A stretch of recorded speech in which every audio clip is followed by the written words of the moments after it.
اعظم عمران خان خطاب کر رہے ہیں۔ شکریہ جی۔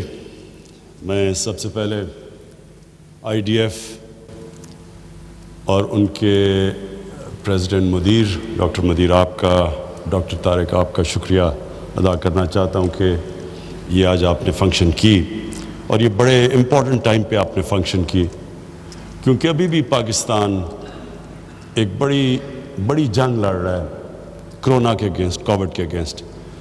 اور جس طرح ایک وقت پہ جون کے بیچ میں جب پریشر پڑا ہوا تھا ہاسپٹلز پہ، تو مجھے بڑا فخر ہوا جس طرح ہمارے ڈاکٹرز نے، نرسز نے، میڈیکل ورکرز نے اس مشکل وقت کا جس طرح سامنا کیا، تو مجھے اپنی قوم کے اوپر بڑا فخر ہوا اور اپنے سارے ہیلتھ ورکرز کے اوپر۔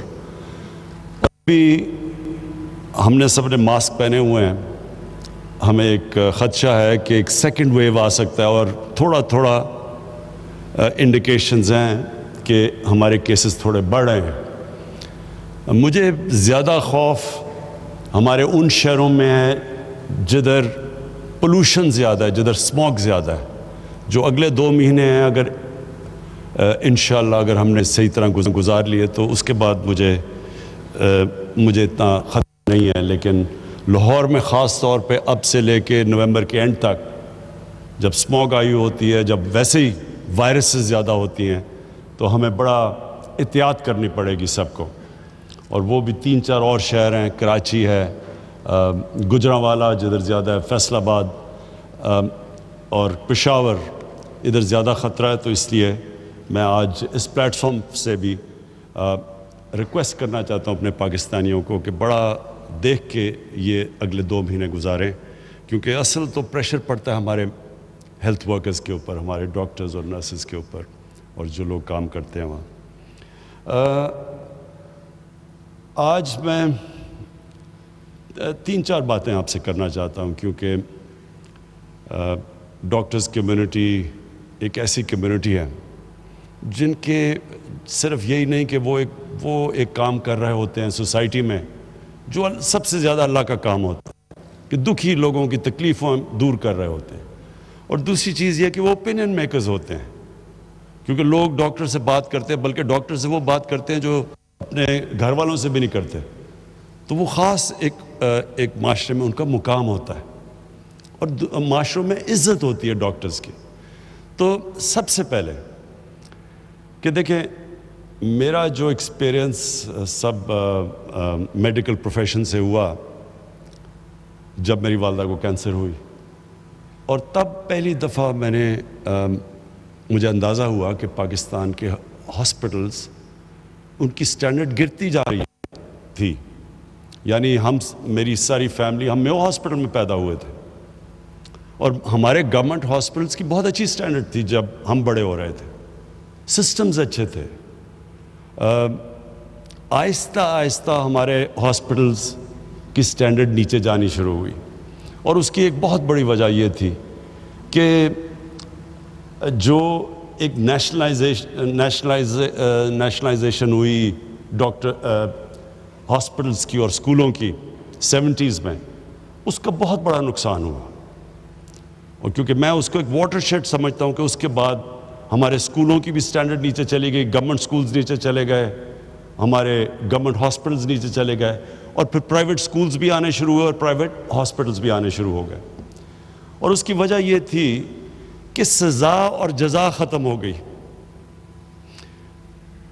جب سے اللہ نے دنیا بنائی ہے، جس سسٹم میں سزا اور جزا ختم ہوتی ہے وہ سسٹم نیچے چلا جاتا ہے۔ کیا وجہ ہے کہ میں محنت کروں اور مجھے بھی اتنے ہی پیسے ملیں، اور وہ جو ایک ڈاکٹر محنت ہی نہ کریں؟ جب جس سسٹم میں یہ ہوتا ہے وہ سسٹم کبھی کمپیٹ نہیں کر سکتا۔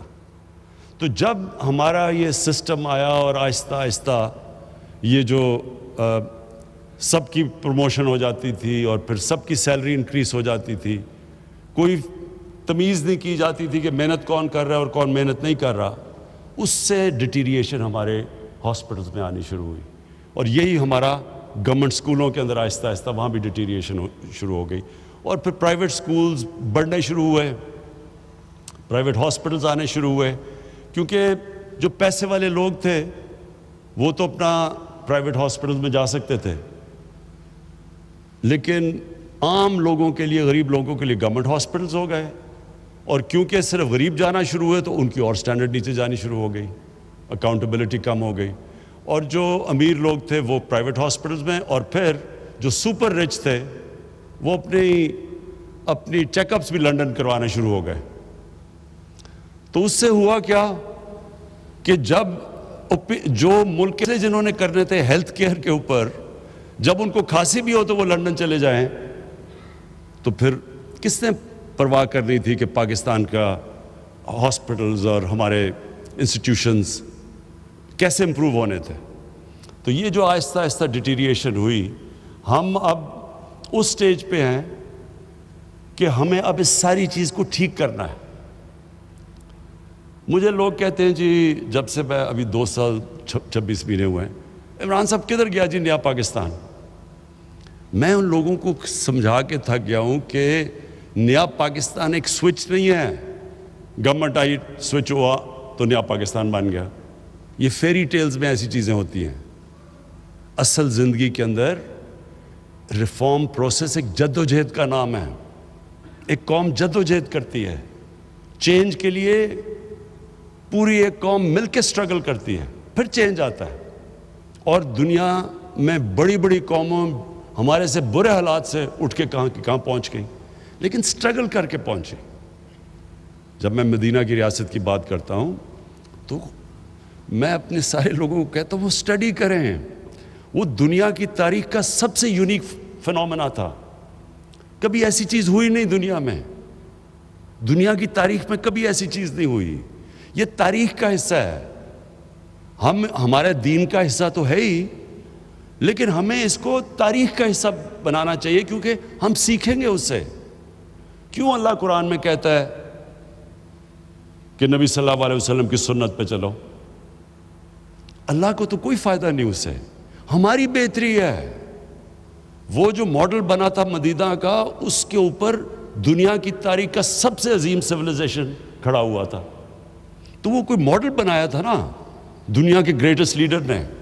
تو جب اللہ ہمیں ان کی سنت پہ چلنے کو کہتا ہے تو وہ ہمیں، جس طرح آج کل کے میں بڑے نوجوانوں کو دیکھتا ہوں کہ بل گیٹس کی کتاب پڑھ لی، وہ دوسرا وہ اسٹیو جابس کی کتاب پڑھ لی کہ کامیاب کیسے ہونا ہے، وہ اس لیے پڑھتے ہیں نا کہ ان کو رول ماڈل بناتے ہیں، لیکن کسی بھی دنیا کے انسان نے وہ اچیو نہیں کیا جو نبی صلی اللہ علیہ وسلم نے کیا۔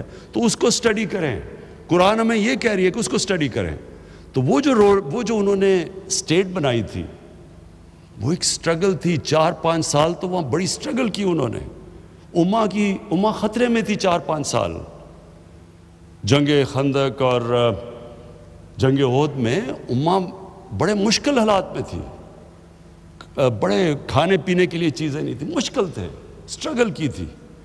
تو لیکن پھر وہی دنیا کی تاریخ ہے کہ وہ پھر جیسے اس سٹرگل سے نکلی تو وہ ایسی مضبوط قوم نکلی کہ انہوں نے دنیا کی امامت کی کتنے سالوں، کتنی صدیوں۔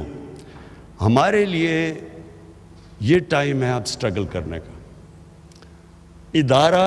ایک ادارہ جو خراب ہو جائے، جس میں بری عادتیں پڑ جائیں، جس کے سسٹمز کولیپس کر جائیں، اس کو ٹھیک کرنا کا زیادہ مشکل ہوتا ہے بنسبت ایک نیا ادارہ کھڑا کر دو۔ ہم نے 3.25 سال میں شوکت خانم ہاسپٹل پشاور بنایا ہے۔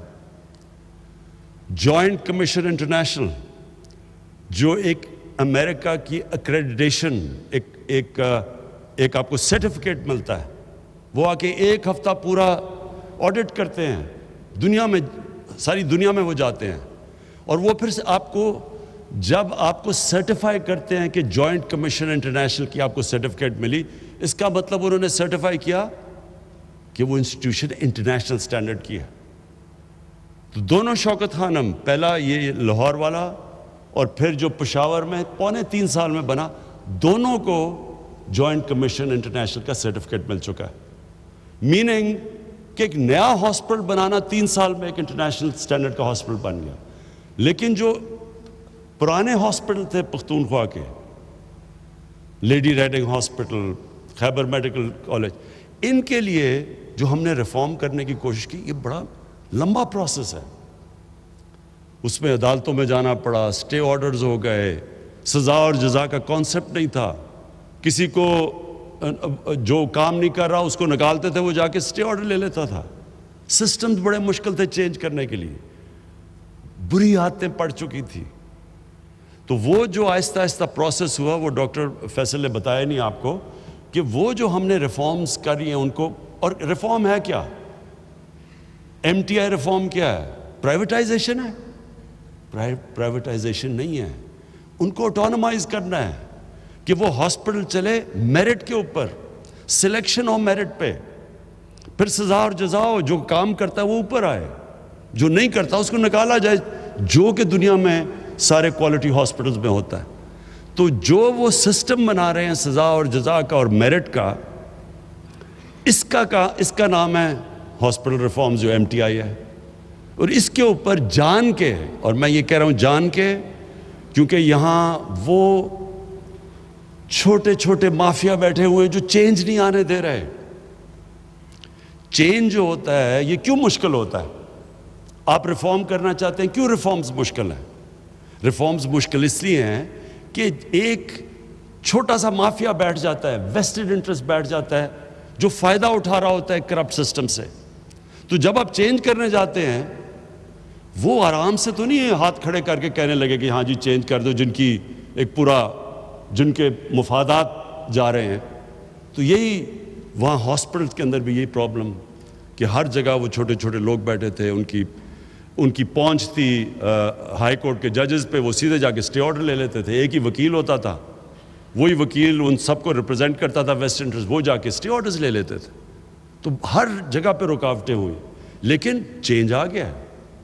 آج ماشاءاللہ اگر آپ دیکھیں ایچ ایم سی میں، خیبر میڈیکل میں، لیڈی ریڈنگ، ابھی انہوں نے ایک ہاسپٹل کی جو نئی اب ان کی بلڈنگ بنی ہے، کوالٹی بلڈنگز بنی ہے. تو اسی طرح سارے پاکستان کے گورنمنٹ ہاسپٹلس کو ہم نے ریفارم کرنا ہے، اور یہ ریفارم پروسیس آہستہ آہستہ ہوتا ہے. اس میں لوگوں کو آہستہ آہستہ سمجھ آتی ہے. لیکن کیوں یہ کامیاب ہوگا؟ کیونکہ جب ایک عام آدمی کی زندگی بہتر ہوتی ہے، اس کا مطلب کہ آپ کو پبلک آپ کے ساتھ کھڑی ہو جاتی ہے، اور ہمیشہ ویسٹڈ انٹرسٹ کو صرف شکست دیتی ہے پبلک آپ کے ساتھ کھڑے ہو کے، کیونکہ ویسٹڈ انٹرسٹ طاقتور ہوتا ہے. یہی ہو رہا ہے. اب آپ دیکھتے ہیں وہ سارے جیب کترے ایک ہی سٹیج پہ کھڑے ہو کے شور مچاتے ہیں، جی تباہ ہو گیا، مارے گیا، ملک تباہ ہو گیا. وہ کیا ہے کہ ان کی پہلی دفعہ ان کو نظر آ رہا ہے کہ انہوں نے جو اس ملک میں چوری کی، جو ملک سے غداری کی، ان کو اب اکاؤنٹیبل، ان کا احتساب ہوگا. اور وہ ایک ایسا پرائم منسٹر آیا جو آپ جو مرضی کر لیں، وہ بلیک میل نہیں ہونے لگا، اس نے احتساب کرنا ہے ان کا.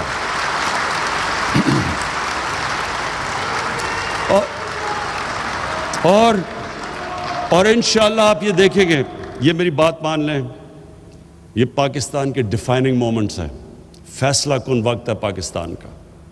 یہ سارے جو 30 سال سے اس ملک میں بار بار انہوں نے باریاں لی ہیں، یہ سب اکٹھے اسی طرح ہی ہیں جس طرح وہ ہاسپٹل میں چھوٹا سا مافیا اکٹھا ہو جاتا ہے، چینج نہیں آنے دیتا. یہ بھی چینج ڈرے ہوئے ہیں کہ ان کو تو زیادہ نقصان ہوگا چینج سے، لیکن ڈاکٹرز کی تو صرف روزی جائے گی. جو روک رہے ہیں ان کو تو خیر انہوں نے جیلوں میں جانا ہے. جو ہاسپٹل ریفارمز ہیں وہی راستہ آگے پاکستان کا. ہمارے ہاسپٹلز، یہ بالکل نہیں ہونا چاہیے کہ صرف غریب آدمی گورنمنٹ ہاسپٹل میں جائے اور وہاں اس کو جیسا علاج سب سٹینڈرڈ ملے، اور صرف پیسہ ہو تو آپ کو اچھا علاج پرائیویٹ ہاسپٹلز میں ملے. دوسری چیز، ہیلتھ کارڈ، انصاف ہیلتھ کارڈ.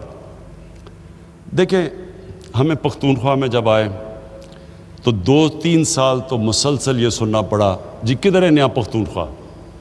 سارے ہمیں کہیں جی کدھر ہے تبدیلی. تو جب رزلٹ آیا 5 سال کے بعد، تو کبھی بھی پختونخوا میں یہ نہیں ہوا کہ ایک حکومت کو انہوں نے دوسری دفعہ باری دی ہو. اس باری ایک ہماری کولیشن حکومت تھی. جب الیکشن ہوا تو 2/3 اکثریت ملی ہمیں.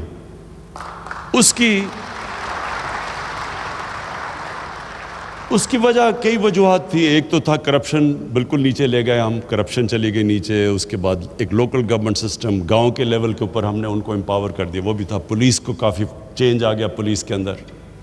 لیکن جو سب سے زیادہ وجہ عوام کھڑی ہوئی تحریک انصاف کی حکومت کے ساتھ ہمیں ووٹ دیا، وہ تھا صحت کارڈ. اور وہ کیوں تھا؟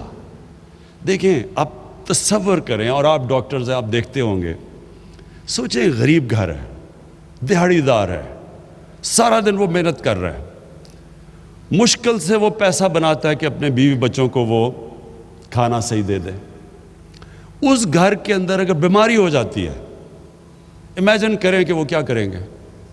سارا گھر غربت کے نیچے چلا جاتا ہے. یہ ساری ریسرچ شو کرتی ہے کہ پاورٹی، غربت، اس کی ایک بہت بڑی وجہ یہ ہے کہ غریب گھرانے میں بیماری ہو جاتی ہے. میں نے جب یہ شوکت خانم جو ہاسپٹل کیوں بنایا کہ ایک میں نے غریب کینسر کا مریض دیکھا، میں میو ہاسپٹل کے باہر ڈاکٹر کی انتظار کر رہا تھا. اس غریب وہ سارا دن بیچارہ مزدوری کرتا تھا اور دن کو رات کو بیٹھتا تھا اپنے بھائی کے ساتھ جس کو کینسر ہوئی تھی. تو تب میں نے سوچا کہ ہم جن کے پاس سب کچھ ہے، ہمیں اتنی عذاب پڑا ہوا ہے کہ ہمارے گھر میں کینسر ہے، تو ان بیچارے غریب گھروں میں کیا ہو رہا ہوگا. وہ تھا کانسیپٹ شوکت خانم کا. لیکن اس کا سیکنڈ کانسیپٹ یہ تھا کہ جب ایک غریب آدمی ہاسپٹل میں آئے تو اس کو بالکل اسی طرح ٹریٹ کیا جائے جس طرح جو مریض پیسے دے رہا ہے اس کو ٹریٹ کیا جائے. یہ میں نے کدھر دیکھا؟ میں اپنی جب والدہ کو امریکہ انگلینڈ لے کے گیا، میں اپنی والدہ کو جب انگلینڈ لے کے گیا تو میں تو پیسے دے کے اپنی والدہ کا علاج کروا رہا تھا. ساتھ ان کے ایک نیشنل ہیلتھ سروس کے اوپر مفت علاج ہو رہا تھا ایک خاتون کا. میں نے دیکھا کوئی ڈاکٹر اور نرس فرق نہیں کر رہے تھے ان دونوں کے اندر، دونوں کو ایک ہی طرح کا علاج کر رہے تھے. آج مجھے فخر ہے، اور آپ خود جا کے چیک کر سکتے ہیں، شوکت خانم ہاسپٹل میں غریب اور امیر مریض کے اندر کوئی فرق نہیں کیا جاتا.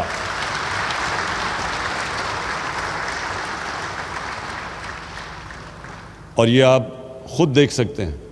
اچھا، اب میں آپ کو جو انٹرسٹنگ بات بتانا چاہتا ہوں، کیونکہ آج میری میٹنگ ہوئی doctor Yasmin, finance minister Punjab کے، وہ بیٹھے ہوئے، اور پھر عثمان بزدار.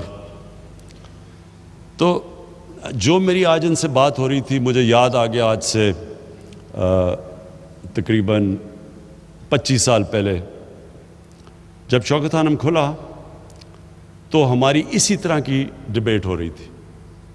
میں نے لوگوں کو کہا تھا، جو پیسہ اکٹھا کیا سڑکوں پہ جا کے، میں نے سب کو کہا کہ یہ ہاسپٹل میں غریب آدمی کا مفت علاج ہوگا. ہمارا بورڈ آف گورننس کی میٹنگ ہو رہی ہے، اور ہمارا تب چیف ایگزیکٹو ایک امریکن ہم باہر سے لے کے آئے تھے، کیونکہ پاکستان میں کوئی ایڈمنسٹریٹر نہیں تھا جو کہ ایک اسپیشلائزڈ کینسر ہاسپٹل کو چلا سکے. تو اس نے بیٹھ کے بورڈ آف گورننس کی میٹنگ میں جب ہو رہا، اس نے کہا کہ اگر آپ نے 5% سے زیادہ کینسر کے مریضوں کا مفت علاج کیا تو میں آج آپ کو رائٹنگ میں دے رہا ہوں کہ یہ 3 مہینے میں ہاسپٹل بند ہو جائے گا. کیونکہ کینسر کا علاج اتنا مہنگا ہے، یہ ہو ہی نہیں سکتا کہ آپ 5% سے زیادہ. اور اس نے پھر دنیا میں مثالیں دی، ٹاٹا انسٹیٹیوٹ اس نے بتایا ہندوستان میں، اس کا بتایا، اور کہ یہ سارے ہاسپٹل کہیں بھی 5% سے زیادہ کینسر کے مریضوں کا مفت علاج نہیں ہوتا. تو میں نے تو اس کو کہا کہ میں نے تو لوگوں سے وعدہ کیا ہوا ہے کہ 70% کینسر کے مریضوں کا میں مفت علاج کروں گا. میں نے تو یہ کوئی پرائیویٹ ہاسپٹل بنانے کے لیے تو نہیں کیا، میں نے تو کوئی اس لیے تو نہیں پیسہ اکٹھا کیا کہ میں کمرشل ہاسپٹل بنا دوں. وہ 3 مہینے کے بعد چلا گیا، وہ 3 مہینے کے بعد چلا گیا.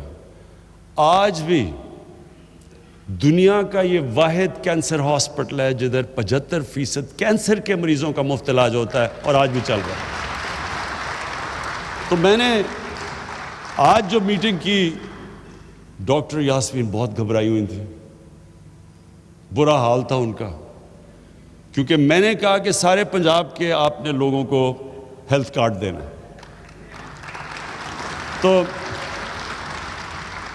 اور میں یہ بھی بتا دوں کہ پختونخوا میں انہوں نے فیصلہ کر لیا ہے کہ سارے پختونخوا کے لوگوں کو ہیلتھ کور دیں گے، ہیلتھ کارڈ دیں گے۔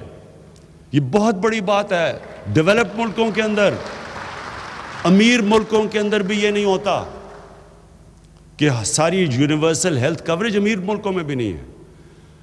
تو جب میں نے ان کو بتایا کہ پختونخوا میں انہوں نے کر دیا تو آپ کو بھی پنجاب میں کرنا ہے، تو انہوں نے بڑا کہا جی پنجاب بہت بڑا ہے، پتہ نہیں کدھر سے پیسے آئیں گے، 40 ارب، پتہ نہیں کتنے ارب۔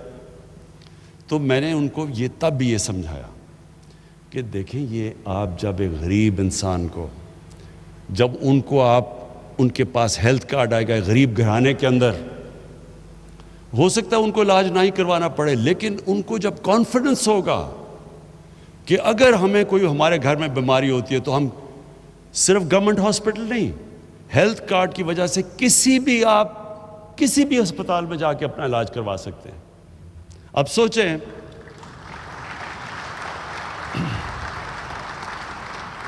پہلے تو سوچیں کتنی بڑی نعمت ہے ہمارے عام لوگوں کے پاس، دیہڑی دار کے پاس، مزدوروں کے پاس، غریب لوگوں کے پاس، بیواؤں کے پاس، جب ان کے پاس ہیلتھ کارڈ ہو۔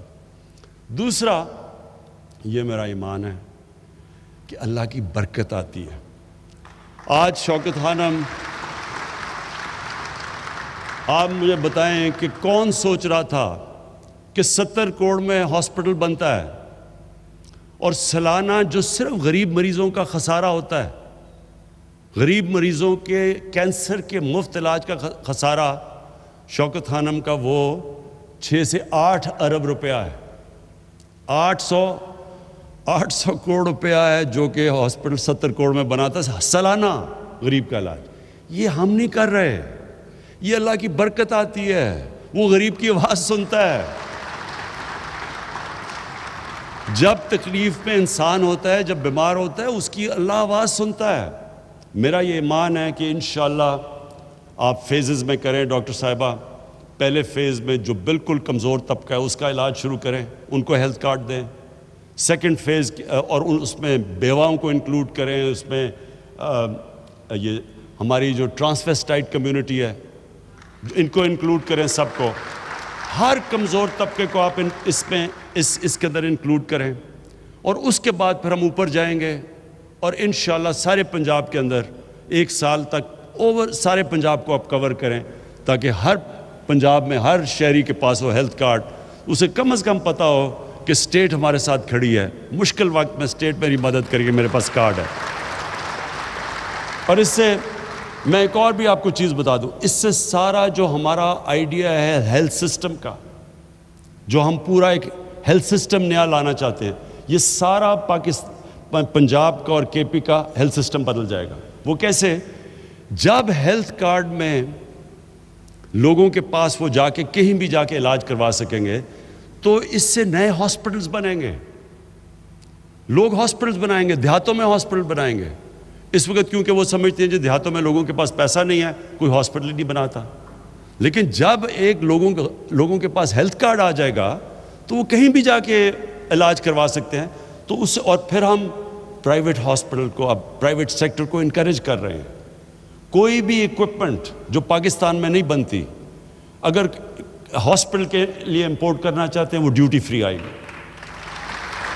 پھر اب زمین، میں نے کہا ہے کہ جو بھی اوقاف کی زمین ہے، بڑی زمین پڑی ہوئی ہے، ان کے اوپر قبضے بھی ہو رہے ہیں، اور پھر یہ جو ایویکیو ٹرسٹ کی زمین ہے، یہ بھی بڑی زمین پڑی ہوئی ہے، ان کے بھی قبضے ہو رہے ہیں۔ ان سب زمینوں پہ ہم بڑے کنسیشنل ریٹس کے اوپر ہم ہاسپٹل بنانے کے لیے ان کو کنسیشنل ریٹس پہ زمین بیچیں گے تاکہ وہ ہاسپٹل بنا سکیں۔ تو ہیلتھ کارڈ کے ساتھ ان کو انکریج کریں گے پرائیویٹ سیکٹر کو۔ اس سے سارے پاکستان میں انشاءاللہ ہمارا ہیلتھ سسٹم پھیلے گا۔ اور اس سے اور ساتھ ساتھ جو ڈاکٹر فیصل نے کہا، پی ایم سی کی جو ریفارمز کی ہیں، ہم اپنے ڈاکٹرز کی سٹینڈرڈز مینٹین کریں گے، ہم اپنی نرسز کی سٹینڈرڈز، یہ جو P M C Pakistan medical commission ہوگی، یہ سارا ایک انٹرنیشنل بیسٹ پریکٹسز جو دنیا میں ہیں وہ اڈاپٹ کیے ہم نے۔ اور اس سے صرف یہ کہ ہمارے ڈاکٹرز اور ان کی سٹینڈرڈ ہوں، کیونکہ ایک وقت پہ پاکستان کے ڈاکٹرز ساری دنیا میں جاتے تھے، اس کے بعد کافی پرابلمز آئی ہیں ہماری، اب وہ اپنے علیحدہ ٹیسٹ کرتے ہیں، وہ سمجھتے ہیں کہ ہمارے ڈاکٹرز کی وہ کوالٹی نہیں، تو ان کی کوالٹی پھر ریز کرنے کے لیے اور سارے پھر ہیلتھ پروفیشنلز کے لیے. اور پھر جو انہوں نے بات کی ڈاکٹر فیصل نے کہ جو ڈرگز ہماری جو تھا ڈرگ ریگولیٹری اتھارٹی جو تھی، اس میں بڑے پرابلمز ہیں. یہ ایک بڑا اس کی وجہ سے ہماری جو فارما انڈسٹری ہے وہ بڑی نہیں ہے. ہندوستان میں غالباً 40 ارب ڈالر کی ایکسپورٹ ہے. 40 ارب ڈالر کی ہندوستان ایکسپورٹ کرتا ہے اپنی میڈیسنز. اس کے مقابلے میں پاکستان کی نہ ہونے کی ایکسپورٹس ہے، حالانکہ یہاں بہت پوٹینشل ہے. تو ہم نے فیصلہ کیا ہے کہ اپنی فارما انڈسٹری کو پورا انسینٹیوائز کریں گے، ان کی مدد کریں گے، اور تاکہ یہ جو دوائیوں کی قیمتیں نیچے آئیں. جتنی ہماری فارما انڈسٹری بڑھتی جائے گی، اکانومیز آف اسکیل آئیں گی ہماری دوائیوں کی، انشاءاللہ آگے جا کے کوالٹی بھی ہوگی اور قیمتیں بھی کم ہوں گی. یہ ساری ریفارمز ہم کر رہے ہیں. آخر میں آپ سب کو جو لاسٹ پیغام دینا چاہتا ہوں وہ یہ ہے کہ دیکھیں، آپ کا بہت بڑا رول ہے. آپ نے یہ یاد رکھنا ہے کہ جدھر بھی دنیا میں آپ چلے جائیں، خاص طور پہ اب مغربی دنیا میں، یہ جو آپ کا جو پاکستان ہے، اس کو ایک عظیم ملک بننا ضروری ہے. اب تک ہماری جو پڑھے لکھے لوگ تھے وہ سمجھتے تھے، ڈاکٹر کمیونٹی بھی، اور بڑی تکڑی ہماری پاکستان کی ڈاکٹرز کمیونٹی ہے امریکہ کے اندر اور یورپ میں بھی، لیکن امریکہ میں خاص طور پہ جو نارتھ امریکن پاکستانی فزیشنز ہیں، میرا ان سے بڑا انٹریکشن ہے، وہ بڑی پاورفل کمیونٹی ہے. لیکن جو میں حالات دیکھ رہا ہوں اسلاموفوبیا کے، جو بھی فرانس میں ہوا ہے، اور میں نے آج سارے مسلمان ملکوں کے جو ہیڈز آف سٹیٹس ہیں ان سب کو میں نے آج خط لکھا ہے کہ ہمیں ساروں کو مل کے مغرب کو بتانا چاہیے کہ نبی صلی اللہ علیہ وسلم کی ہمارے دلوں میں کیا جگہ ہے، کتنا پیار اور عقیدہ ان سے. تو کتنی ہمیں تکلیف ہوتی ہے جب یہ اس طرح کی ان کے اوپر کارٹونز یا کچھ بھی کرتے ہیں، تو یہ مسلمانوں کو کتنی تکلیف ہوتی ہے. تو یہ مسلمان ہیڈز کی ضرورت ہے کہ ان کو یو این کو، یورپین سٹیٹس کو، ان مغربی سٹیٹس کو سب کو بتائیں، کیونکہ وہاں یہ چیز نہیں سمجھتے. اور یہ جو چیزیں ہوئی ہیں ابھی فرانس کے اندر، اس سے جو مسلمان باہر رہتے ہیں ان کے لیے بڑی مشکل زندگی ہو گئی ہے. اسلاموفوبیا بڑھ گیا ہے، ہیٹ بڑھ گیا ہے ان کے خلاف. عورتیں جو نقاب پہنتی ہیں ان کو انسلٹ کیا جاتا ہے سڑکوں پہ. مسجدوں کے باہر اب بھی میں بھی دیکھ رہا تھا فرانس میں لوگوں نے مسجد توڑی ہیں. تو پہلے تو ہمیں مسلمان ملک میں جو مسلم لیڈرز ہیں، ہم سب کو اکٹھے ہو کے بتانا چاہیے مغرب کو کہ اگر آپ یہودیوں کی جو ہولوکاسٹ ہے اس پہ آپ اتنے سینسٹیو ہیں، اور ٹھیک ہے آپ سینسٹیو ہیں، کیونکہ ان کے کسی بھی ہیومن کمیونٹی کو تکلیف ہوتی ہے تو سینسٹیو ہونا چاہیے. لیکن ہمارے لیے بھی ہماری سینسٹیو بھی دیکھیں کہ ہمارے لیے یہ سب سے اللہ کی جو کتاب ہے قرآن اور نبی صلی اللہ علیہ وسلم کا جو پیار ہے، یہ سب سے زیادہ ہمیں تکلیف دیتا ہے جب اس کے خلاف ان کی کوئی بے حرمتی کرتے ہیں آپ. لیکن جو میں آپ سب کو ڈاکٹرز کمیونٹی کو کہنا چاہتا ہوں کہ دیکھیں، اب تک ہم سوچتے تھے کہ ہم باہر چلے جائیں گے، وہاں کام کریں گے اور باہر بڑے اچھے پیسے ملتے ہیں. لیکن جو حالات بنتے جا رہے ہیں، یہ پاکستان کو ٹھیک کرنا ضروری ہے. یہ پاکستان کو ہم ایسا ملک بنائیں کہ کسی کو باہر جانے کی ضرورت نہ پڑے. یہاں ہم ایسے سسٹمز لے آئیں، یہ ایک ایسا ملک ہو. اور جو میری خواب ہے ایک دن کہ باہر سے لوگ یہاں نوکریاں ڈھونڈنے آئیں، یہ وہ ملک بننا چاہیے. اس کے لیے ساری قوم کو، میں پھر سے کہتا ہوں، سٹرگل کرنی پڑتی ہے. آپ نے کوئی بھی بڑا کام کرے، ڈاکٹر بنے، آپ کو کتنی سٹرگل کرنی پڑتی ہے. آپ کو محنت کر کے ڈاکٹر بنتے ہیں، پھر آپ نے اسپیشلائز کرنا، محنت کرنی پڑتی ہے. آپ ایک ملک کو ٹھیک کرنے جا رہے ہیں تو ساری قوم کو مل کے محنت کرنی پڑتی ہے. لیکن یہ میں آپ کو بتا دوں، جو ٹیلنٹ ہے ہمارے پاکستانیوں میں، جس طرح کے کوالٹی کے میں نے ڈاکٹرز، پروفیشنلز، انٹرپرنرز پاکستان سے باہر دیکھے ہیں، جب ان کو اچھے سسٹمز ملتے ہیں، جو ان کی کوالٹی ہے، وہ صرف اس لیے ہے کہ وہاں سسٹم بہتر ہے. وہی سسٹم ہم پاکستان میں ٹھیک کر رہے ہیں. اور آپ سب نے میری مدد کرنی ہے یہاں کے نظام کو ٹھیک کرنے کے لیے اور ایک عظیم ملک بنانے کے لیے. بہت بہت شکریہ. وزیر اعظم عمران خان خطاب کر رہے تھے. وزیر اعظم کا کہنا تھا پنجاب حکومت کو ہدایت کی ہے صوبے کی آبادی کو ہیلتھ کارڈ دیا جائے. پہلے مرحلے میں سب سے پہلے کمزور طبقے کو ہیلتھ کارڈ دیے جائیں گے. مفت علاج کے لیے 1 سال میں پنجاب کے ہر شہری کو ہیلتھ کارڈ فراہم کیا جائے گا. اسپتالوں کے لیے پرائیویٹ سیکٹر کو محکمہ اوقاف کی زمینی رعایت کے ساتھ فروخت کریں گے.